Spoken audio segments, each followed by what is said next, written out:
Nous faisons ce matin Estrade commune pour continuer le combat commun qui a permis ce vote historique de la pêche électrique le 16 janvier 2018 pour son interdiction définitive. Et je veux dire que ce matin, nous sommes ici pour lancer l'alerte. Pour lancer l'alerte, car nous sommes rentrés en zone rouge, puisque, vous le savez, ce vote du Parlement européen peut être remis en cause.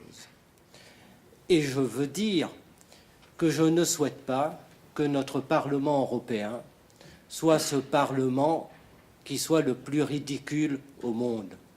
C'est-à-dire que nous nous retrouvions dans une situation où un vote clair, massif, qui exprime une volonté majoritaire des citoyens européens ne soit remise en cause. Et c'est pourquoi cette question de la pêche électrique est devenue aujourd'hui emblématique de toutes les dérives des politiques européennes et de toutes les dérives sur le fonctionnement des institutions européennes.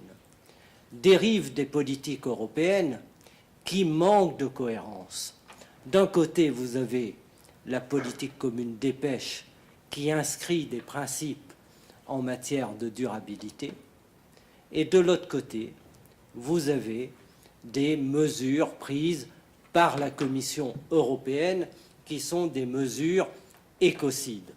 Et il faut rappeler ce matin les raisons pour lesquelles une majorité large s'est formée pour interdire la pêche électrique, qui est une pêche barbare, qui détruit les écosystèmes marins et qui font de nos océans des cimetières. Dérive sur le fonctionnement des institutions européennes. Et je veux dire que nous sommes extrêmement vigilants pour éviter les coups tordus qui se préparent. Il n'y a rien de plus démocratique qu'un vote gagné en plénière. Mais il n'y a rien de moins antidémocratique que des négociations secrètes entre quelques personnes pour préparer des compromis qui ne respectent pas le mandat donné par la plénière. Et c'est pourquoi, sans doute, tout a été fait pour que je ne puisse participer à ces trilogues, mais l'alerte que j'ai lancée a permis également de retarder le temps du pire. Et c'est pourquoi nous sommes dans ce moment pour faire en sorte que le pire n'arrive pas. Et je dois dire que sur ce plan, nous devons appeler le Conseil européen, comme nos collègues au Parlement européen, comme la Commission européenne, appeler leur attention sur un point et leur dire que cette interdiction de la pêche électrique doit être définitivement confirmée avant les élections européennes. Car autrement, nous ferons de cette question une question centrale dans la campagne qui va s'ouvrir. Comment peut-on d'un côté appeler à une participation pour les élections européennes? Comment peut-on dire que le Parlement européen a des pouvoirs? Comment pouvons-nous dire qu'il y a un enjeu et d'un autre côté remettre en cause la volonté populaire? Eh bien, je m'excuse auprès des majestés de l'Union européenne d'avoir mal voté.